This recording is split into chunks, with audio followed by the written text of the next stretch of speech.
Okay. Our final Wildcat is Jordan, and he is in his hometown, and he's excited about coming back to your home area. How does it feel? It feels great, being an Atlanta, Georgia kid, it feels great coming back to the city. What are the prospects for the team this year? What does the coach have to say? What's his message? Say it one more time for me. What did you say? What's been the message from the coach this season getting ready? We've really just been working, honestly, just keeping the blue-collar mentality, just being determined. We have a question over here on the right. What does it mean to be here, back in your hometown and represent Kentucky here on this stage during the media week? Well, being from Atlanta and being a military kid, it was tough being a military kid, but especially being from Georgia, it's been great, especially just knowing my family's watching. I had a whole bunch of family members texting me, phone blowing up and stuff like that. So it's been great. Back row in the middle. Nose, here's an LEX18. You mentioned growing up in a military family. Have you found that that's contributed to any sort of, your path in football, your work ethic, and what you've been able to build at Kentucky? No, most definitely, especially growing up with my mom, she's a single mom, 2 kids, raised by herself, military. So it just kind of gave me a hard-nosed mentality, yes sir, yes ma'am. I grew up, yes sir, yes ma'am, a whole bunch of manners, stuff like that. So yeah, it's definitely gave me an edge.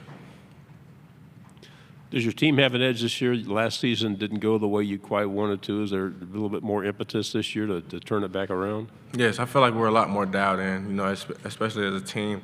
Especially, all the transfers we got, so we have to be, chemistry has to be on 10, and everybody has to be, dialed in a lot more than we were last year to overcome this slump that happened last year. The transfers coming in, what do you tell them about the program and the university? I tell them, like I said, it's attitude, toughness, discipline, and pride is our core values. So as long as we go by those core values and, as long as we stick together, I feel like everything will be great. Okay. Go back in the middle here. All right, I got to ask. The college football video game, ever since it came out, has been a big deal. And when it came out this year, you mentioned toughness. Your punter was the only player in the game with a toughness rating of 1. What was the team's reaction to that? And I saw that he was training to try to improve that rating. Well, I think his toughness rating was 0. I'm not gonna lie, I don't remember what. But Aiden Ross, like I said, I know Aiden Ross as being before he's a rugby player. So I'm like, rugby players aren't they're not nothing to play with. So they're pretty tough. So I don't know. EA got to change that one. I don't know about that one. Yeah, on the right hand side. What do you think is your team's biggest challenge that you believe y'all can overcome this season? The biggest challenge this season is, like I said, overcoming what happened last season. Just putting our head down, being dialed in, just focused on the little things, because like I said, we focus on the little things.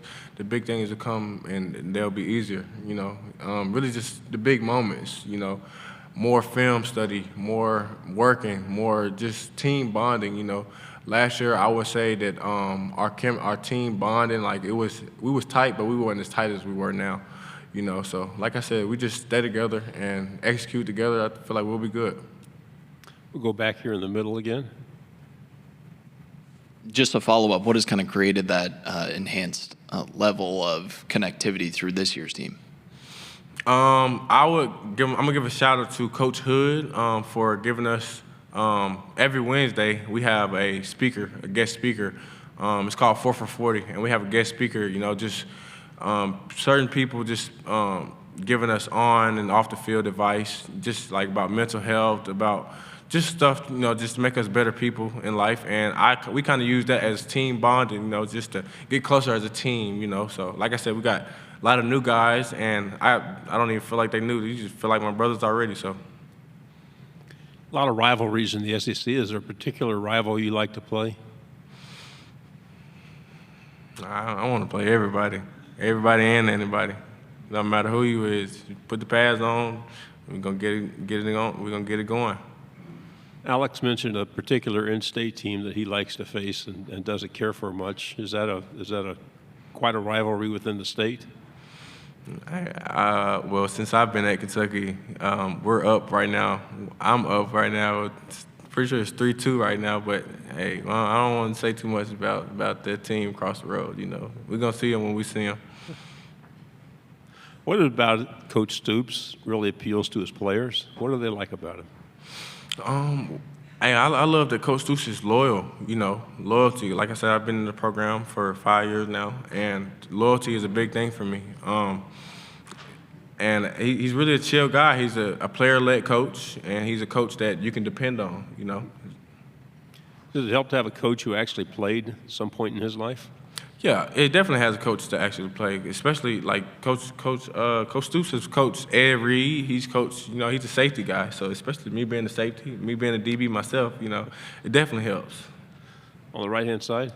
You've been on record saying you chose Kentucky because you thought it was the best fit. So what skills and gameplay do you believe you bring to the team that can help contribute to the team's success? First, I want to say my ball skills. Ball skills, you know, turnovers. You got to turn the ball over, get the ball back to the offense, score touchdowns. Then my tackling. Tackling is really underrated. Actually, my tackling is underrated. I feel like I'm one of the best tacklers in the SEC, and I feel like I got the stats to, you know, back that up.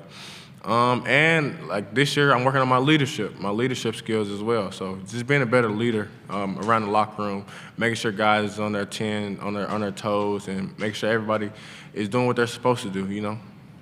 Are you a leader by example or by words or by both? Last year, I was a leader by example. This year, I'm a leader by both. Do you think you have to earn that? Say it one more time. Do you think you have to earn that? You can't be loud right off. Oh yeah. I think I earned it. You know, past these couple years, I think I earned it. Like I said, I had to work on myself for being a vocal leader. You know, so I'm definitely being a vocal leader this year. Do you have any final questions? Another one here on the right. Is there a teammate maybe that fans don't know about, maybe flies under the radar, but actually contributes to the team quite a bit? Who would be that player? I'm gonna say I got a couple players in mind, but right now I'm gonna say Ty Bryant. Ty Bryant and DJ Waller. Ty Bryant because, you know, everybody kind of feeds off his energy. He's a God-fearing man. You know, he's like when anybody want to pray, Ty B is the first person I'm going to. Ty B was actually there because I recently just lost my father to a stroke, and he was one of the first people, you know, to help me out. Like one of the guys to, you know, like sit me down, just pray with me. You know, so I feel like, he's a playmaker, of course, as well. On the football field, he gets it done, you know. And I feel like he's like, he practices like a pro. And if everybody feeds off that energy, everybody looks at him, and he leads by example. So if everybody does what Ty Bryant does, then we'll be good. DJ Waller is, like I said, he's slept on. He's our cornerback, number 5. Like I said, his height and fluidity of his hips, just at his size, it'll be a problem this year. Anything else? Jordan, thank you very much. Good job. No, sir. Thank you. Stay healthy.